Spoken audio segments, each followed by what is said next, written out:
یه اسنایپر چیره دست عراقی دمان از روزگار سربازای آمریکایی در آورده. هرچی سرباز آمریکایی که تو بیس این اسنایپر دیده بشه فاتحه‌اش خونده است.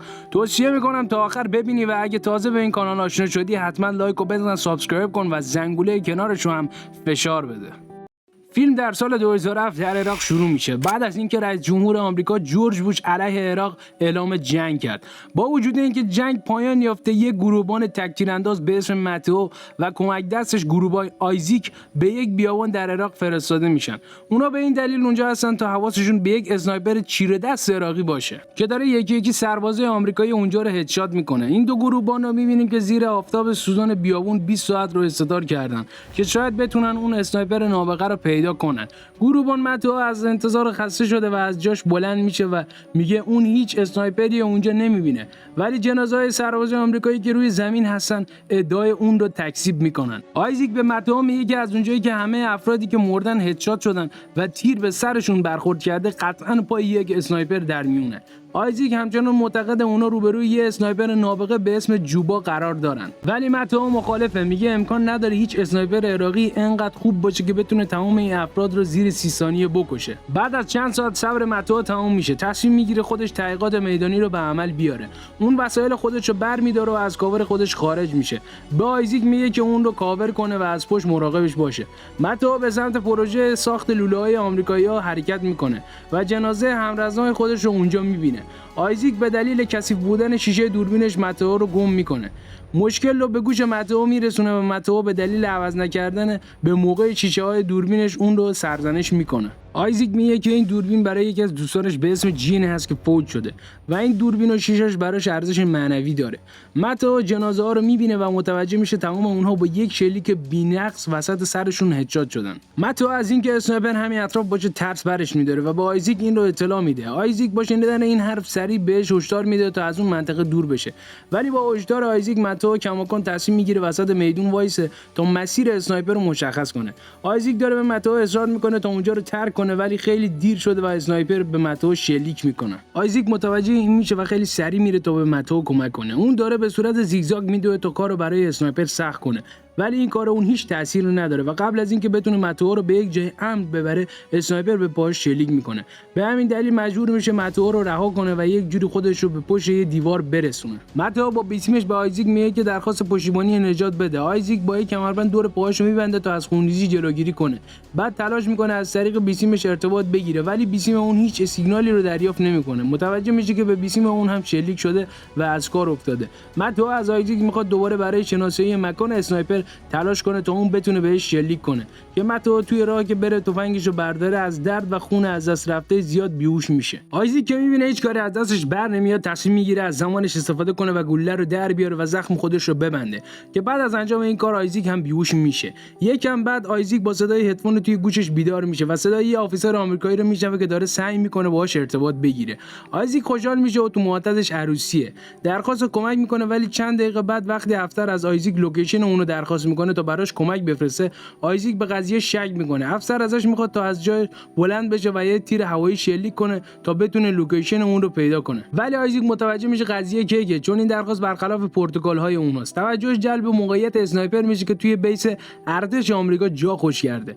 با وجود اینکه حالا یه جورایی موقعیت اسنایپر لو رفته، از آیزیک درخواست میکنه که راجع به خودش اطلاعات بیشتر بده. آیزیک قبول نمیکنه، ولی اسنایپر اون رو با شلیک کردن و دوباره به متئو تهدید میکنه. آیزیک مجبور میشه که قبول کنه و آیزیک به اسنایپر میگه که اول اون راجع به خودش صحبت کنه تا فرصت اینو داشته باشه که با کشیدن نقشه لوکیشن اون مکان روی زمین موقعیت اسنایپر رو بهتر شناسایی کنه. اسنایپر به آیزیک میگه که اون یه شهروند عراقیه که سعی در نجات کشورش داره.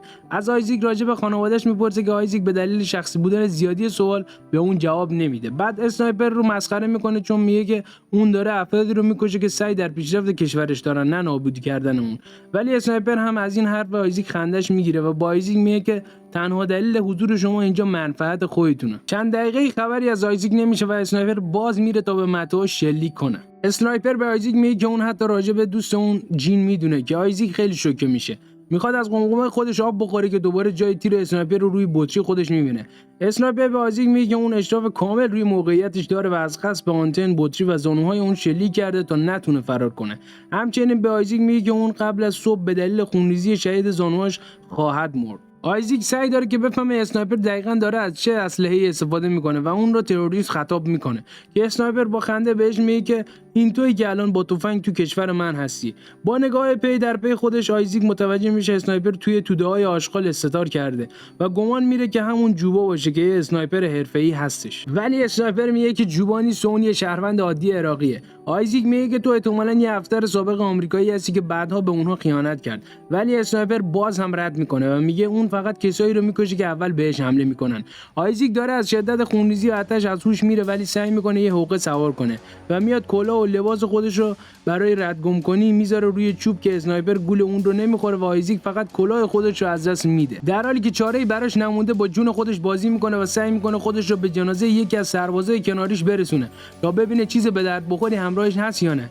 ولی بعد از برداشتن کیف و برگشتن متوجه میشه که دوربینش آسیب دیده و دیگه نمیتونه از اون استفاده کنه. آیزیک متوجه یه سری اختلالات در بیستیم خودش میشه ولی متوجه میشه که متو زنده است. چشماش از خوشحالی برق میزنه و سری لوکیشن اسنایپر رو به متو میگه و متو با یه براق نگاهی به لوکیشن اسنایپر میندازه.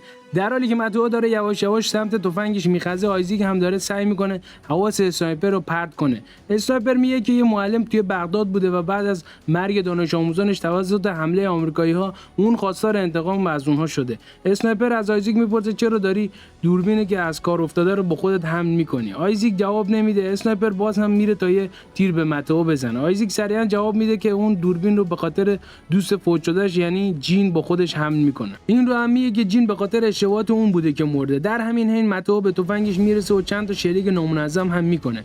آیزیک به متو میگه که خودش رو سریع به پشت دیوار برسونه ولی با دیدن این صحنه اسنایپر به سر متو شلیک میکنه. آیزیک اینجا دیگه در هم میشکنه و التماس میکنه که میخواد به خونش برگرده که اینجا اسنایپر با آیزیک میگه اگر واقعا این چیزیه که اون میخواد پس بهش شلیک نمیکنه. اسنایپر از آیزیک میپرسه که چرا با اینکه جنگ تموم شده اون هنوز اینجاست. آیزیک در جوابش میگه که اون خودش بوده که اشتباهی جین رو کشته در حالی که میخواسته به اسنایپر شلیک کنه.